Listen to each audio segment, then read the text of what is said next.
Meron pa palang natira para sa akin yung trapal na malaki. So, perfect yun dito kasi from di sa kubo ko kapag bumagyo, meron akong pang ano dito para hindi ako mabasa, pang cover sa mga katulad yan sa bandang may bubong. Kasi pag bumagyo dito yung ulan, ay yung hangin, talagang umaano sila, nagsasalpukan, tapos iwawasiwas ng ganun. So, pag bagyo talagang basang-basa ako dito. Kaya yung trapal na binigay ni Ate Brinda, reserve ko na lang para sa akin. So, ano pa yung natira sa akin? Yung trapal, kutsara, sa kaihawan. Ayun. So, the rest, wala na lahat.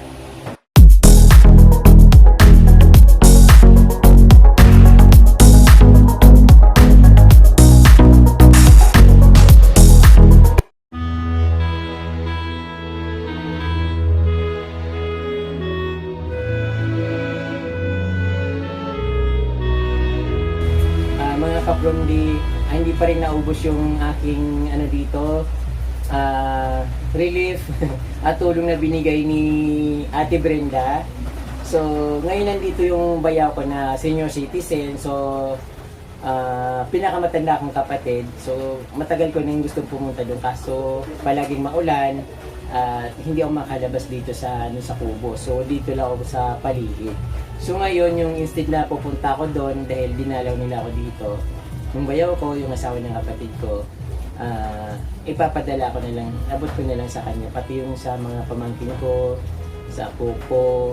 Gusto ko sana pumunta doon kasi gusto ko rin sila makita. Kaya lang, wala akong motor, wala akong masakyan. At, ayun, total nandito na rin naman sila, so ibibigay ko na lang. Yung part ng pinadala ni Ate Brinda nung dito sa sa giant box na napaka-excited buksan. So, dahil meron pa dito, ayun.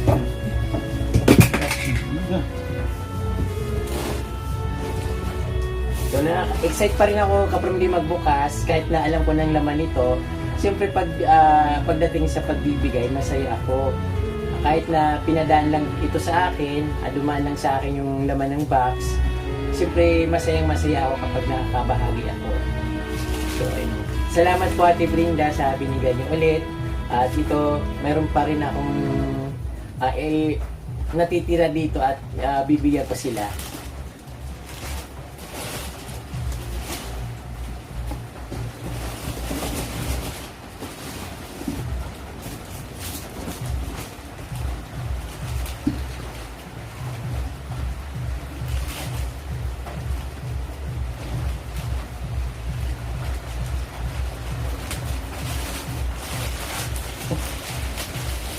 Ano mo lang pa? Ito isang box na sausage, 18 cans. So, ilang kayo doon? Si Merel, si Dondon, si Bongbong, si Ibeng. Lima ka mo duman. Si Adet. Siknet. Parang hati-hati na lang ka mo digde. Anong kamay? So, ano to? Bigay mo silang tagdodorowa. Sausage sa dilata. Bibigay ko sa kapatid kong matanda. Isang pamilya sila doon, mga 6 na family sila doon. So, bala na silang maghati-hati nito. Total, hindi naman ako nakakapunta doon. So, mayroon pa akong sa second batch nito, pero siguro bigas na lang yung susunod. Meron pa rin natitirang tsokolate ka from di. So, nakalimutan ko to. Akala ko bus na. Ito na plastic. Ito mo. So, ito, gatas. Just add water. Make 1 cup to 4 quarts. Perfect of drinking and cooking. So, gatas ito, pwedeng lagyan lang naman dito tubig. Just add water, make 1 cup to 4 quarts. Convenient, reclosable package. Pwedeng inumin, pwedeng pangluto in cooking, drinking and cooking. So, gatas, non-fat dry meat. So, sa kapatid ko, sana masaya sana akong makita sila nandun na sasalubong sa akin. Kaya lang ito nga po, parang bumabagyo dito eh. Hindi tumitigil ang ulan. So mayroon pa rin akong natitira para sa kanila. So yung baya ko na lang ang magdadala nito. Na tsokolate. So tinira ko talaga to para sa kanila. Ayan.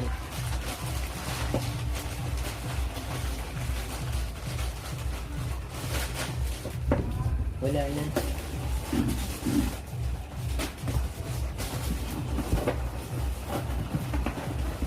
Sinong mga nag-aaral doon? Wala ako. May mga bata, mga apo-apo? May high school. May pang bata lang. Ay, wala. Okay lang. Oo. Mga akin ni Isay. Akin ni Hickman, akin ni Bill Brown, akin ni Bongbong. So, pagsama-samahin ko na lang nandito sa box na pinag-ano ko kasi para madala nila. Kasi pag iwa-hiwalay, mahirap. So, may mga chocolate ito. Pagsama-samahin ko ulit. Pati yung mga, yung mga Crayola, pang, colored pencil, saka, ngayon, yung pang, ang tawag dito, mga colored pencil. So, isa lang bigay ko para may mabigyan din ako dito. May bata din kasi dito. Pagsama-samahin ko na yung tsokolate,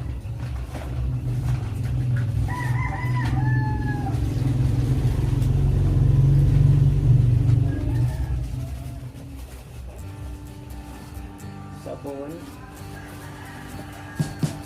We wish you a Merry Christmas. We wish you a Merry Christmas. We wish you a Merry Christmas and a Happy New Year. The tidings we bring to you and your kid. We wish you a Merry Christmas and a Happy New Year. Now bring us some figgy pudding. Now bring us some figgy pudding.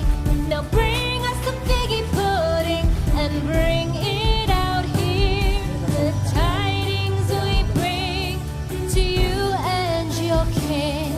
We wish you a Merry Christmas and a Happy New Year. For we all like figgy pudding.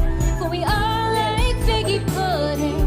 For we all like figgy pudding. So bring it out here. The tidings we bring to you and your kid. We wish you a Merry Christmas and a Happy New Year. We won't go until we get some. We won't go until we get some. We won't go until we get some. So bring some out here. Meron pa rin ako t-shirt dito. You and your kid. We wish you a Merry Christmas and a Happy New Year. We wish you a Merry Christmas. We wish you a Merry Christmas. We wish you a Merry Christmas and a Happy Si Bongbong, si Dondon, si Ibing. Pigsararo sinda. You and your kid. We wish you a Merry Christmas and a Happy New Year. Yan pwede sa'yo. Dakula na. Sa tatlo kong pamangkin na nasa bundok, tag-isa sila. Ilat ko na dito.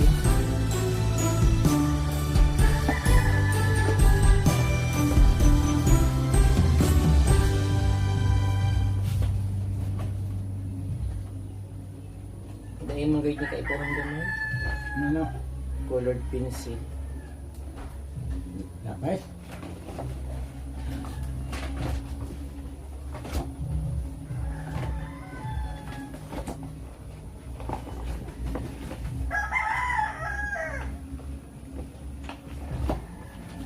Ayun, di may regalo na naman ulit ako kapag masaya ako kasi ayun, tsaka hindi na magpapagod, bala ko kasi pumunta doon at napakahirap pumunta kasi dahil nasa bundok at wala akong sasakyan, siyempre maglalakad lang ako. So sila may service silang motor, so libre na ako. Mahalaga na iparating ko yung mga inabot sa akin ni Ate Brenda na na-share ko sa iba.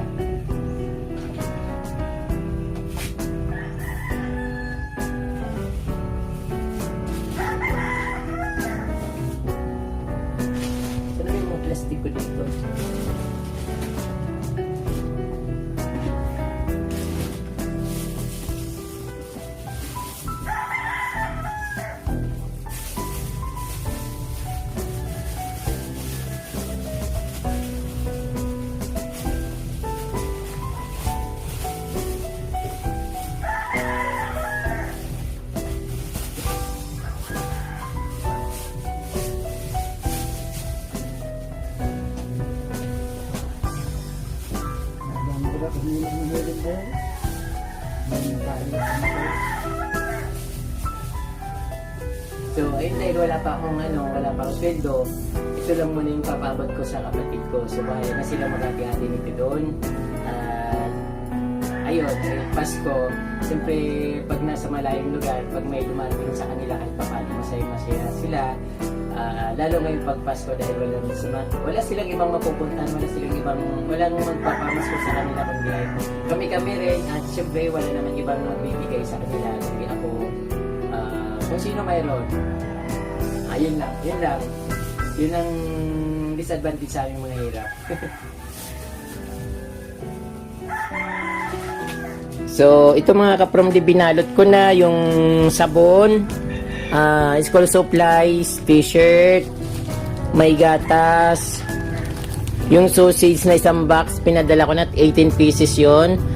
Pinadala ko na para paghati-hatian nila sa 6 na pamilya. Dahil yun lang ang kaya ko, kaya pasensya na lang muna sila. So ito yung bayaw ko, pumunta dito. Ilang perang taon ka naman ni Samuel? Double size? 66 na. Ayun mga kapramdi, dumating na namin isang apo ko. So wala akong maibigay sa kanya kundi yung t-shirt na may natitira pa ako dito. So mayroon pa nga akong pamangkin doon sa bandang Rinconada. Gusto ko silang puntahan, kaya lang ito baka maubusan na sila dahil marami kami dito. Kulang talaga yung gift, pero salamat pa rin sa nagbigay kasi napakaraming nabigyan. Hindi lang yung pamilya ko, hindi lang sarili ko, pati ibang tao nabibigyan ko. So God bless po, ate. Mayroon pa akong t-shirt dito, 3 piraso na lang to. So yung isa kasi malaki to, kasi ba to sa'yo? Tingnan mo.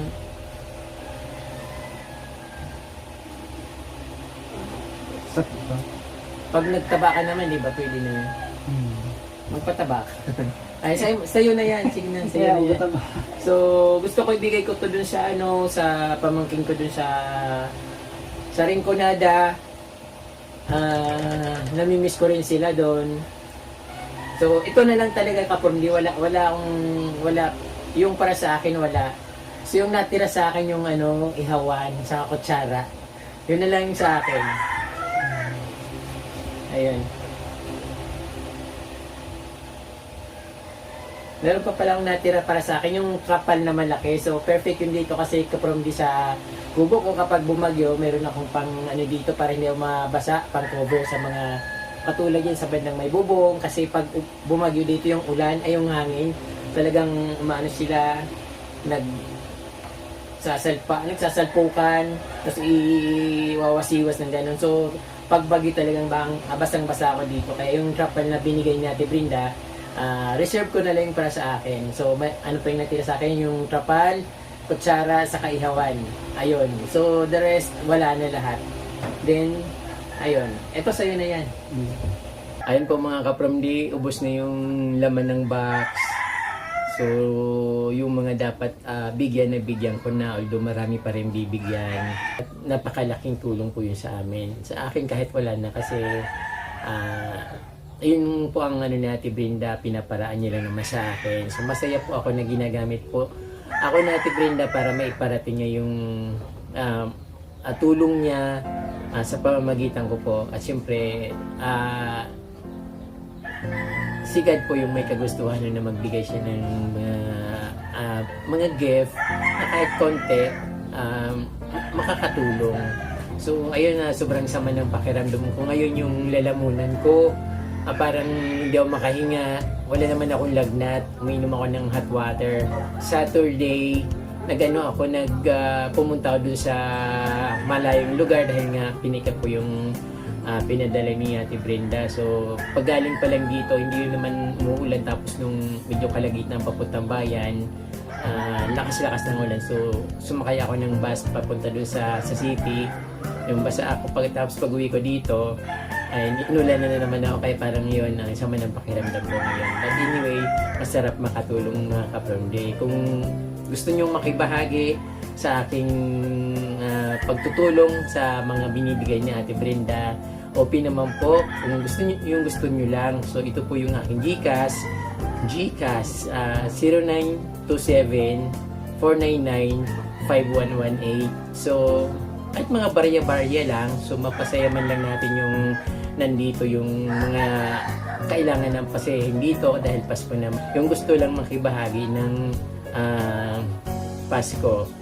So, ayun ka-From Day. So, makikita nyo naman po kung saan ko ibibigay. So, siyempre maraming nasisiyahan. Siyempre, gusto ko rin na i-appreciate yung nagbigay kung sino man po magbibigay. So, si Ate Brenda, so far, si Ate Brenda po yung nagbigay sa akin. At siya rin palagi kong binabanggit kasi siya yung nag-iisang sponsor ng mga binibigay ko.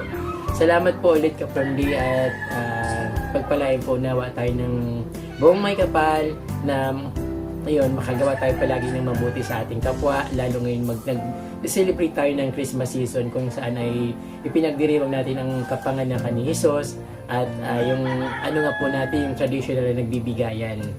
Salamat po ka-From Day, mabalos po at Merry Christmas.